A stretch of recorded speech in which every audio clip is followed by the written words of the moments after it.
All right, so we just wrapped up stop number 3 of the Tackle Warehouse Invitationals at Lake Eufaula in Oklahoma. Had probably one of the best practices I've ever had. The fish were coming off of some cold fronts and they were really wanting to get to the bank. There were none on the bed when we first got there, and as practice went on, they started pulling up. And the only thing I can really think is we had some really bad weather coming for the tournament, or really bad winds, and it kind of washed down all the banks, and I was catching them between 1 and 2 foot of water. So I'm guessing that's kind of what changed my bite. This fish might have pulled off a little bit because I was smoking them in practice on a slim jig and a chatterbait. And during the tournament, it just didn't happen for me. The first day I had 4 fish for 14 and some change. I had 3 really good fish.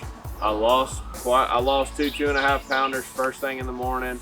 I actually threw back my 5th keeper on accident, not thinking that I would need it because it was just barely a keeper first thing in the morning. And that ended up hurting me. And then the second day, I just kind of scrapped all that, ran all new water, and it just didn't happen for me. We had like 25-mile-an-hour winds the second day. It was the roughest day I've ever been on a lake besides any of the Great Lakes, and it absolutely beat us to death out there. There was tons of guys that tore stuff up on their boat, but luckily I didn't break anything on my boat. My boat logic mounts, my grass didn't move at all. I saw tons of guys that were having graph mount issues. My boat logic mounts were stable. They're built for that kind of water. But I'm gonna give y'all a quick rundown on baits I caught them on this week.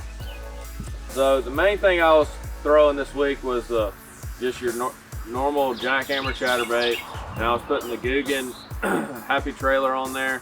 That Happy Trailer has been a staple for me this year. Obviously, y'all saw me win on Okeechobee with this, and the action is unlike any other chatterbait trailer. It's got different cuts in it, so it can wobble all different kinds of ways, and the way it comes through the water is just pretty impressive. So that was my key setup this week.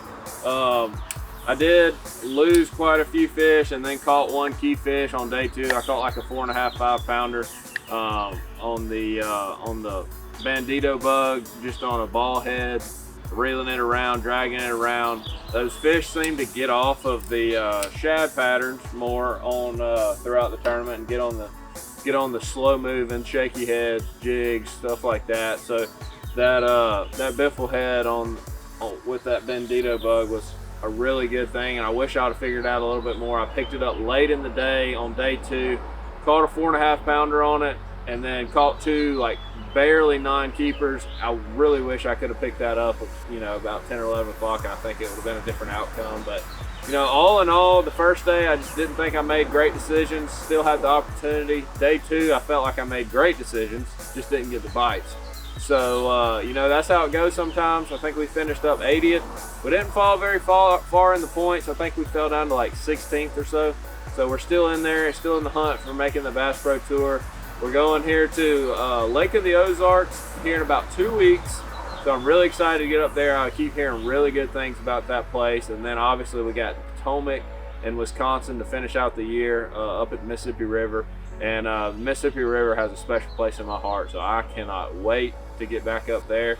Really excited for the rest of the year. Sitting decent in the points. Definitely got a shot to make that Bass Pro Tour. So y'all keep watching. We're going to keep bringing y'all some good footage, and hopefully, fingers crossed, end of the year, we're going to punch our ticket to the Bass Pro Tour.